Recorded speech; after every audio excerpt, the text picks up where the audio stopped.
आज देश में दो घटनाएं हुई हैं। जम्मू कश्मीर में अनुच्छेद 370 के हटने के बाद पहली बार हुए किसी चुनाव के नतीजे आए हैं और यह चुनाव दो मुद्दों पर लड़ा गया। गुपकार गैंग कह रहा था कि अनुच्छेद 370 वापस लाएंगे। यह लोगों को इस तरह से भड़का रहा था, मतलब फुफकार रहा था। और दूसरी तरफ बीजेपी थी जो राष्ट्रवाद के मुद्दे में मैदान में थी। चुनाव में कौन जीता कौन हारा यह कहानी फिर सही, अमूमन यही होता है। लेकिन जम्मू कश्मीर से अनुच्छेद 370 हटने के बाद यह चुनाव बहुत बड़े थे। लोगों ने बड़ा दिल दिखाया, बड़ी संख्या में पोलिंग बूथ तक पहुंचे थे और जब आज नतीजे सामने आए तो साफ हो गया कि जम्मू कश्मीर के लोगों को बदलाव पसंद है। जम्मू कश्मीर में एक बार फिर नई सुबह हुई। यहां के लोगों ने आतंकवाद को करारा जवाब दिया और उनको भी जवाब दिया जिन्हें हम टुकड़े टुकड़े गैंग कहते हैं। तो आज मैं इस गुपकार गैंग से कहना चाहता हूं कि आगे कम फुफकारना, नहीं तो जम्मू कश्मीर के लोग तुम्हें ही डस लेंगे। इसलिए अच्छा होगा जम्मू कश्मीर के विकास के लिए राजनीति करना। नफरत की राजनीति करोगे तो अच्छा नहीं होगा। और कुछ ऐसा ही जवाब देश के प्रधानमंत्री ने आज टुकड़े गैंग और धर्म की सियासत करने वालों को दिया, जो बांटने की राजनीति करते हैं, धर्म को वोट बैंक की तरह इस्तेमाल करते हैं। और प्रधानमंत्री ने साफ कहा है कि धर्म वाली राजनीति की दुकान बंद कर दो। राजनीति करनी तो देश के लिए करो, देश के लिए, लोगों के लिए करो, यही अच्छा है।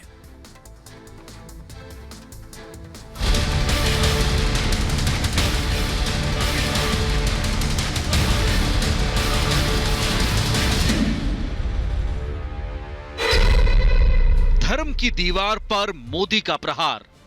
मजहब की वजह से कोई पीछे न छूटे, सभी को आगे बढ़ने के समान अवसर मिले। धर्म की सियासत करने वालों को जवाब।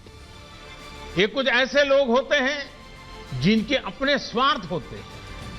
वो अपने स्वार्थ को सिद्ध करने के लिए हर हथकंडा अपनाएंगे, हर प्रकार की नेगेटिविटी फैलाएंगे। एएमयू से देश को मोदी संदेश।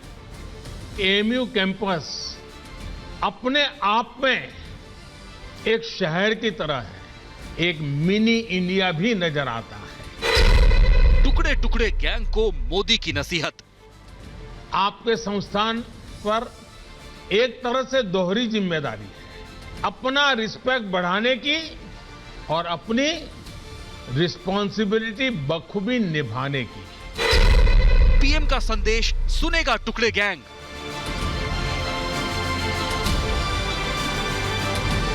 अलीगढ़ मुस्लिम यूनिवर्सिटी के शताब्दी समारोह में वर्चुअल संदेश के जरिए ही पीएम मोदी ने मजहबी जहर घोलने वालों पर करारा प्रहार किया। जो अब तक नहीं हो सका था वो पीएम मोदी ने एएमयू में बिना पहुंचे ही कर दिया। 56 साल बाद देश के कोई प्रधानमंत्री अलीगढ़ मुस्लिम यूनिवर्सिटी के स्थापना दिवस कार्यक्रम में शामिल हुए। भाषण शुरू करते ही प्रधानमंत्री ने एएमयू से टुकड़े गैंग और देश की छवि बिगाड़ने वालों को सीधा संदेश दिया। आपके संस्थान पर एक तरह से दोहरी जिम्मेदारी है, अपना रिस्पेक्ट बढ़ाने की और अपनी रिस्पॉन्सिबिलिटी बखूबी निभाने की। सालों से देश में तुष्टीकरण और धर्म की राजनीति करने वालों को प्रधानमंत्री ने मुंह तोड़ जवाब दिया। पीएम मोदी ने कहा कि सियासी फायदे के लिए धार्मिक कार्ड खेलने वालों की दुकान अब नहीं चलेगी। पिछले 6 साल से देश उस पथ पर चल रहा है जहां कोई भेदभाव नहीं होता। उज्ज्वला से लेकर स्वास्थ्य और कृषि से लेकर आवास, हर योजना का लाभ बेरोक टोक हर धर्म के लोगों को मिल रहा है। विकास मजहब की हर दीवार से ऊपर है। देश आज उस मार्ग पर बढ़ रहा है जहां मजहब की वजह से कोई पीछे न छूटे, सभी को आगे बढ़ने के समान अवसर मिले, सभी अपने सपने पूरे करें। सबका साथ, सबका विकास, सबका विश्वास, ये मंत्र इसका मूल आधार है। पीएम मोदी ने कहा कि एएमयू देश की वो जगह है जो बताती है कि देश में एकता मौजूद है और इस एकता को कोई नहीं तोड़ सकता। धर्म के नाम पर बांटने वालों पर पीएम ने प्रहार किया। एएमयू में भी एक तरफ उर्दू पढ़ाई जाती है तो हिंदी भी, अरबी पढ़ाई जाती है तो यहां संस्कृत की शिक्षा का भी एक सदी पुराना संस्थान है। यहां की लाइब्रेरी में कुरान की मैन्युस्क्रिप्ट है तो गीता रामायण के अनुवाद भी उतने ही सहज कर रखे गए हैं। ये विविधता एएमयू कैसे और एएमयू जैसे प्रतिष्ठित संस्थान की ही सिर्फ नहीं, देश की भी ताकत है।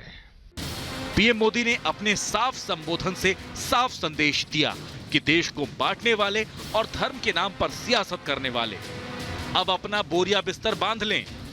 पीएम मोदी ने एएमयू के मंच के जरिए सांप्रदायिक रंग घोलने वालों पर भी तीखा प्रहार किया। साथ ही टुकड़े गैंग पर भी हमला बोला और साफ संदेश दे दिया कि अब भारत के विकास के रास्ते में कोई नहीं आएगा। Bureau report, Republic Bharat.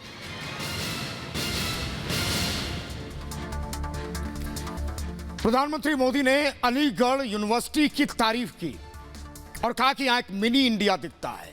एक विश्वविद्यालय के लिए इससे बड़ा तोहफा क्या हो सकता है जब देश का प्रधानमंत्री उसकी इस तरह से तारीफ करे।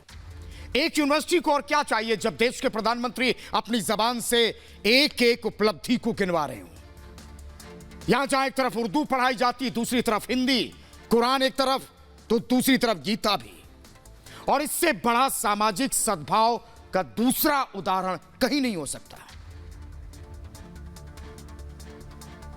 स्तर पर बहुत सारे लोग बोलते हैं कि एएमयू कैंपस अपने आप में एक शहर की तरह है।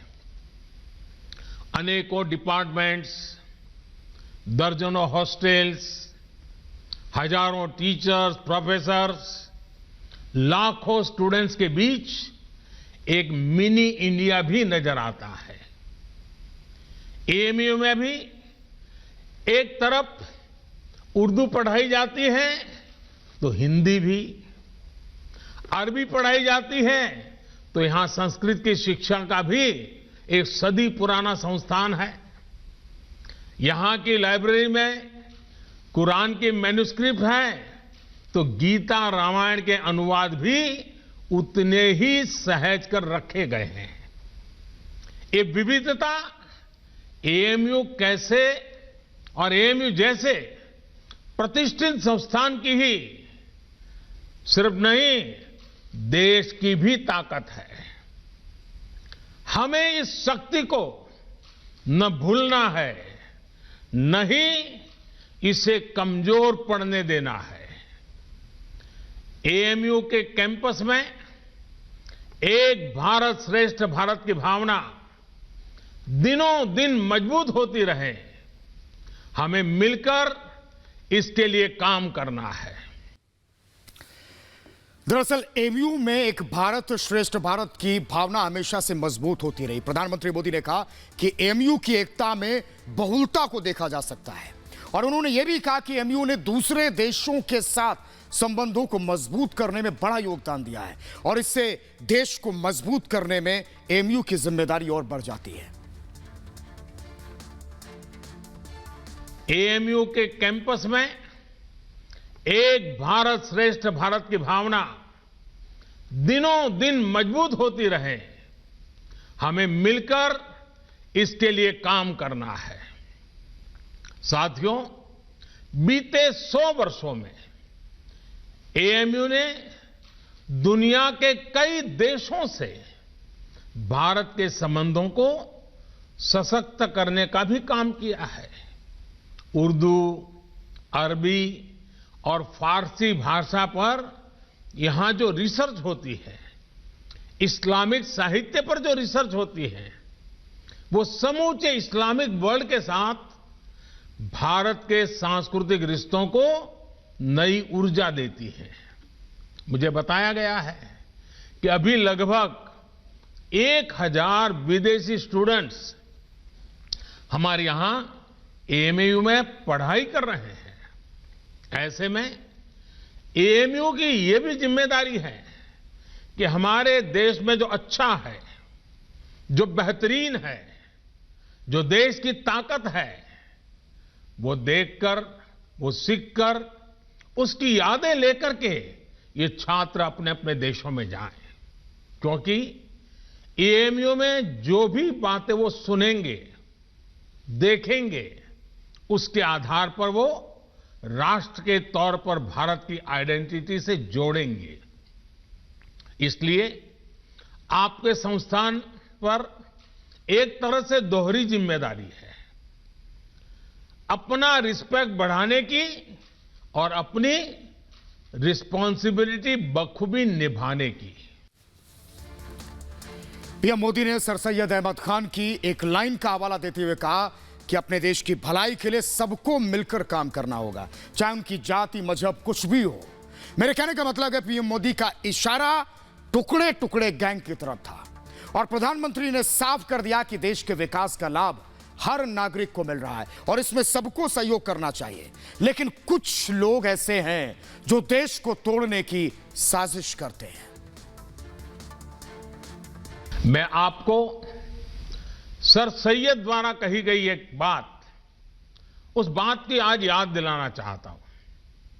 उन्होंने कहा था, अपने देश की चिंता करने वाले का पहला और सबसे बड़ा कर्तव्य है कि वो सभी लोगों के कल्याण के लिए कार्य करे, भले ही लोगों की जाति, मत या मजहब कुछ भी हो।